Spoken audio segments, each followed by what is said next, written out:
নমস্কাৰ, আসসালামু আলাইকুম। মই ফাৰহান আপোনালোকক মোৰ চেনেলটোলৈ স্বাগতম জনাইছোঁ। আশা কৰোঁ আপোনালোক ভালে আছে। আজি এটা নতুন ভিডিঅ' লৈ আপোনালোকৰ ওচৰলৈ আহিছোঁ। আপোনালোকে নিশ্চয় গম পাইছে যে কালি অসমলৈ ৰাহুল গান্ধী আহিছে। ৰাহুল গান্ধীৰ লগতে কংগ্ৰেছৰ ৰাষ্ট্ৰীয় অধ্যক্ষ মল্লিকাৰ্জুন খাৰ্গে ডাঙৰীয়াও আহিছে। আৰু কালি ৰাহুল গান্ধীয়ে এখন ৰাজহুৱা সভাত অংশগ্ৰহণ কৰিছিল, য'ত অসম প্ৰদেশ কংগ্ৰেছৰ আপোনাৰ নেতা সভাপতি তথা সাংসদ গৌৰৱ গগৈ ডাঙৰীয়াৰ লগতে কংগ্ৰেছৰ যিসকল নেতা ৰকিবুল হুছেইন ডাঙৰীয়া, দেৱব্ৰত শইকীয়া সকলো উপস্থিত আছিল।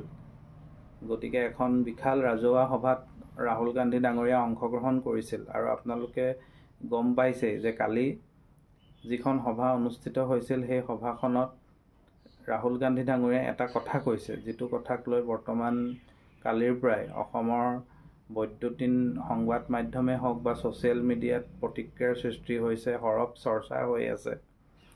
ৰাহুল গান্ধীয়ে সভাখনত নাম নোলোৱাকৈ মুখ্যমন্ত্ৰী হিমন্ত বিশ্ব শৰ্মাৰ কথা কৈছিল যে যদি 2026ত অসমত কংগ্ৰেছ দলৰ চৰকাৰ গঠন হয়, তেন্তে হিমন্ত বিশ্ব শৰ্মা জেললৈ যাব লাগিব। আৰু তাক লৈ শাসক বিৰোধীৰ মাজত এতিয়া বাকযুদ্ধ আৰম্ভ হৈছে।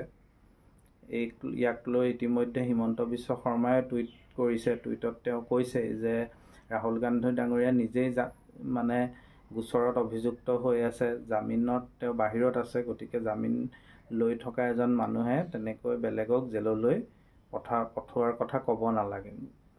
গতিকে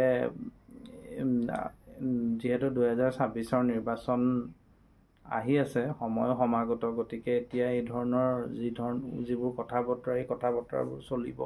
আৰু কংগ্ৰেছেও নিজৰ শক্তি প্ৰদৰ্শন কৰাৰ এটা সুযোগ লৈছে।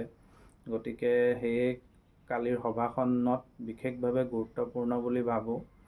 আৰু কালি আপোনালোকে গম পাইছেই যে অখিল গগৈ ডাঙৰীয়াও ৰাহুল গান্ধী আৰু মল্লিকাৰ্জুন খাৰ্গেক অসমলৈ আদৰণি জনাইছে। আৰু তেওঁ মিত্ৰতাৰ বাবে আগন্তুক বিধানসভা নিৰ্বাচনত যাতে বিৰোধী একত্ৰিত হৈ নিৰ্বাচনত প্ৰতিদ্বন্দ্বিতা কৰিব পাৰে, সেই মিত্ৰতাৰ বাবেও তেওঁলোক সাজু বুলি কৈছে। গতিকে এইটো এটা শুভ লক্ষণ, কাৰণ যদি 2026ত বিৰোধীয়ে কিবা ভাল ফলাফল আশা কৰে নিৰ্বাচনত, তেন্তে তেওঁলোক একত্ৰিত হ'বই লাগিব, একগোট হৈহে তেওঁলোকে নিৰ্বাচনত প্ৰতিদ্বন্দ্বিতা কৰিব লাগিব। তেতিয়াহে তেওঁলোকে সফলতাৰ মুখ দেখা পাব। কিন্তু যদি তেওঁলোকে ভাগ ভাগ হৈ পৃথকে নিৰ্বাচনত প্ৰতিদ্বন্দ্বিতা কৰে, তেন্তে তেওঁলোকৰ বাবে 2026ৰ যি যুঁজ, সেই নিৰ্বাচনী যুঁজ অতি কঠিন হ'ব আৰু অনায়াসে তাত বিজেপি দলে জয়লাভ কৰিব। গতিকে এইটো এটা সুন্দৰ সময় যে সকলো বিৰোধী দল একত্ৰিত হওক, তেওঁলোকে আলাপ আলোচনা কৰক, তেওঁলোকৰ সাংগঠনিক ভেটি কোনটো দলৰ ক'ত আছে সেই কথা তেওঁলোকে চিন্তা চৰ্চা কৰক, আৰু সেইমতে তেওঁলোকে মিত্ৰতা কৰি আগন্তুক নিৰ্বাচনৰ বাবে ৰণনীতি ৰণকৌশল প্ৰস্তুত কৰক। যদি তেওঁলোকে বিজেপিক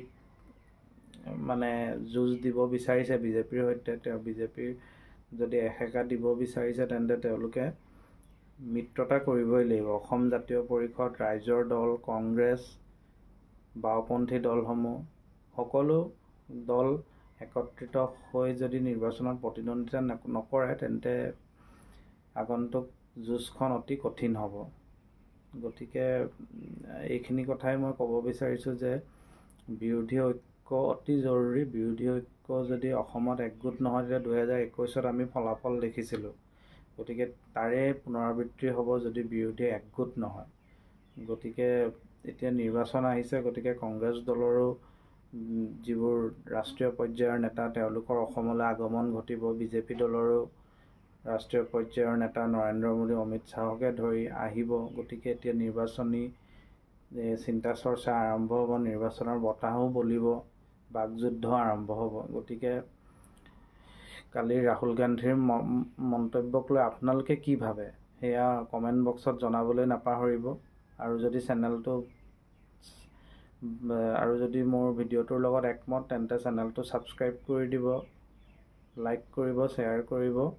এইখিনি কথাই ক'লোঁ। আপোনালোকেও আগন্তুক নিৰ্বাচনত বিৰোধীয়ে কেনেকৈ আগবঢ়াটো আপোনালোকে বিচাৰে, সেই কথাও কমেণ্ট বক্সত জনাবলৈ নাপাহৰিব। বৰ বিশেষ দীঘলীয়া নকৰোঁ, পুনৰ এটা নতুন ভিডিঅ'ৰ সৈতে আপোনালোকক লগ পাম। আজিলৈ বিদায় লৈছোঁ। ধন্যবাদ।